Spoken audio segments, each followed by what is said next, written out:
So here we are for another installment of our 25 stories for 25 years. Man, these have been fun to do, and we've had a lot of great time. But we have a really special guest that we want to talk to today. Um, We think she's special.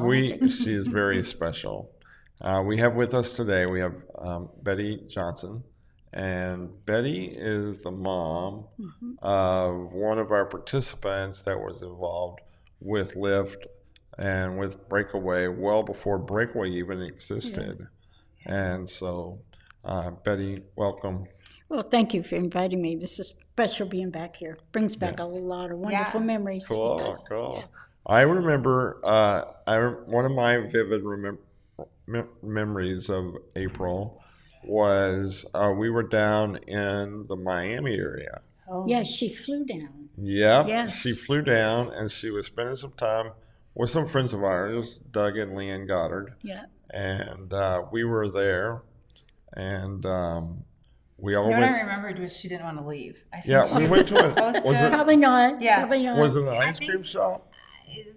I think she was invited down to be part of one of their celebrations. Yes, it was, and to be a Yep. And, no, I remember. And we were all staying there, and she was supposed to go back, but she was like, "No, I want to stay too." Yeah, but she was supposed to fly back the same day. But her flight was already leaving. Yeah. We're like, "No, we really have to take you to the airport." No. She did not want to go. I remember that. That was April, though, right? It was. Yeah, she was definitely a character. She's a people person, extremely social, and I often think, "Oh dear God, what would she have gotten into if she wasn't confined to a scooter?" There is no telling. No telling. Tell me again, because I don't know that I remember what her formal diagnosis was. There never was one. We were told MS when she was 8. And then when she was 12, we were told it wasn't MS after a spinal tap.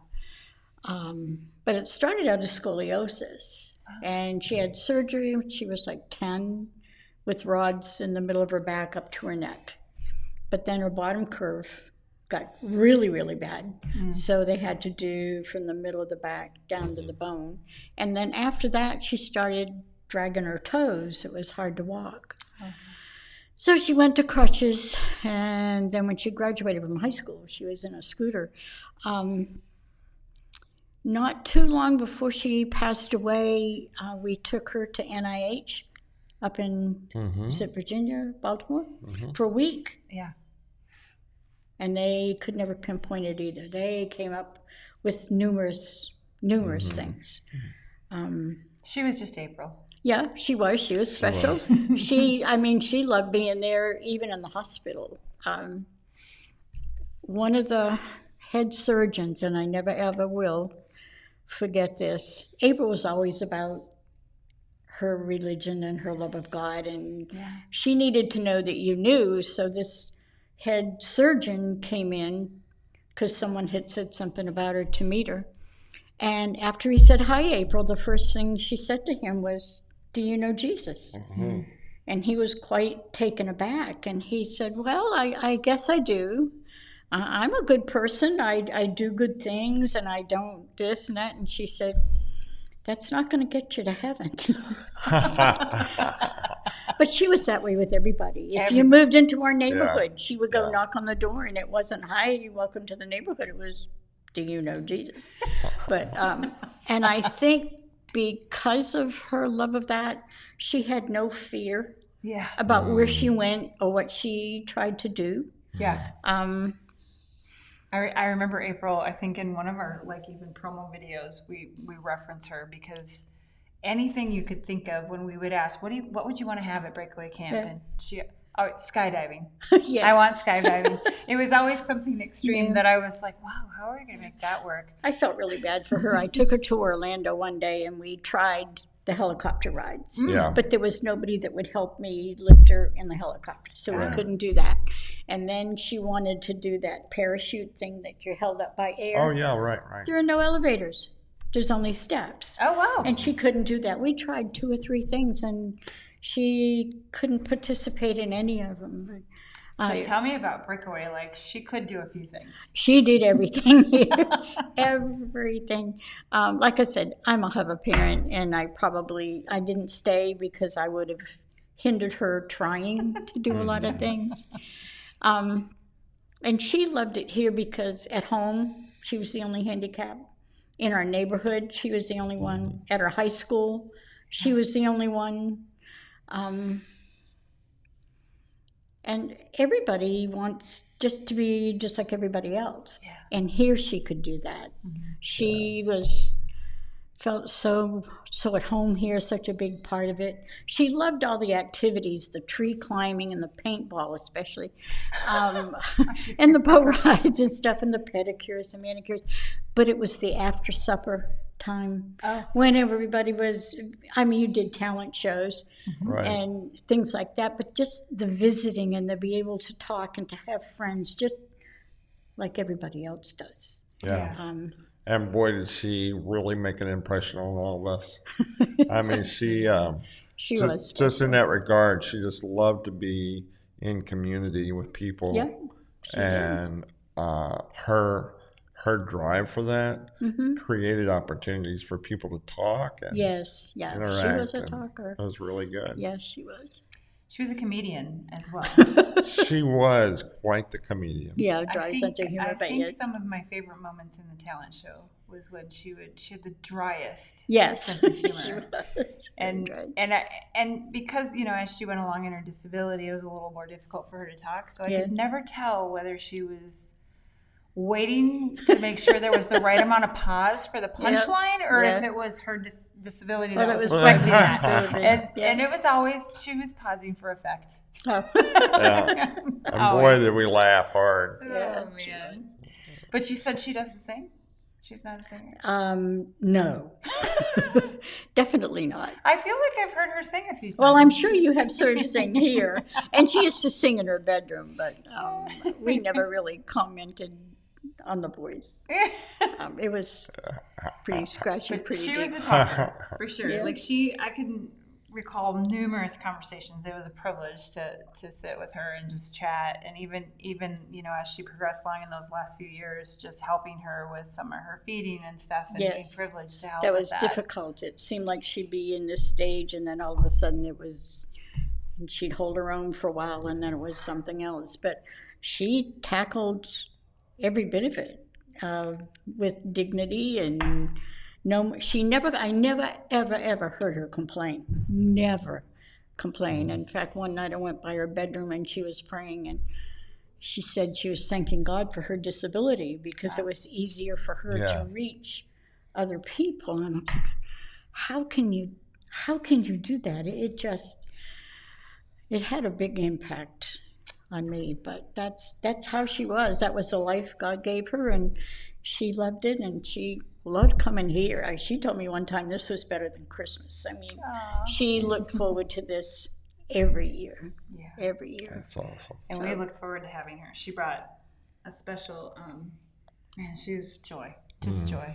Well, you did so much stuff that everybody else gets to do normally, and most handicapped people don't. Yeah. Here, you're like everybody else. And I think that's what all these kids want, is just to be a part of something, to be able to participate in things that other people do all the time and take for granted. And it takes special adaptions for them, but you all do that for them. The harnesses for climbing trees and the special things on the boat so they could go fishing. And I think too, just the whole opportunities for people to feel respected. yes, Right. right. And even if it's irrelevant or just in fun, at least you respected them enough to get them involved in the craziness, She, like I said, at home or everywhere she went, she was the odd man out. And when you're in a wheelchair, people talk down to you automatically. Yep. But when you're here, she was just part of the group. She loved the welcome when we got here, and she stayed on that high the whole time. It was, and even when she couldn't eat anymore, when she was on tube feeding, she would still come in. We may have cheated a few times. I'm sure she did. I am chew sure. on something a little bit, and I'm like, okay, spit it back out. I used to get a little bit of Coke in a straw and Yeah. sweet tea because she loved it more than just drop them on her tongue sometimes. Yeah. Yeah. Or I'd find M&Ms in her sheets. Yes, yes. That was the one I was thinking about was M&M's in particular because Yep. she loved chocolate. Oh, she did. Oh, that's hilarious. No, Well, I don't have any. I No don't have wonder any. you were her friend. Yeah, because I love M&M's. And Yeah. so at Breakaway Camp, we always, and I shouldn't say always because we don't want to make this a tradition, but when someone does pass that's part of our Breakaway family, we try to just leave something on the grounds. And I remember planting the tree for April. her. Yeah. And I feel like the tree, if I remember right, they told me that the tree that we planted, like it blooms in April. Yeah. And we didn't know that. Like Yeah. that was a tree John that, and I ride out here every now and then, just kind of ride around and make the loop and just checking on the tree, see how That's it's growing. good. That's awesome. So well, that was a Yeah. special moment too, just to Yeah. meet some of the rest of the family because we known you guys, but we didn't know the extended family. So No, that was- well, she had two older sisters. Beth was 2.5 years older than she was, and Joanna was 3 years older than she was. But I think they were all in college and in school. Or Beth went to UNF, so she was gone a good Right. bit of the time. So it was good to meet like some of her siblings and get to know Yeah, them. it was really special. Yeah. I remember all of us gathering around. It was a nice, bright, sunny morning, or Sunday morning, not Sunday, but a bright, sunny morning. And we gathered out there in the yard and got to remember April and just how much she meant to all of us. well, I appreciate that. I can't. It was so good, and I'm so glad you invited me because it just brings back so many memories. I mean, Yeah. her smile. This is where she was the happiest. Yep. And when you would pick her up sometimes to go to meetings and stuff, and it was just so good for her to get away Yeah. from the family and be just April. Yeah. Yeah.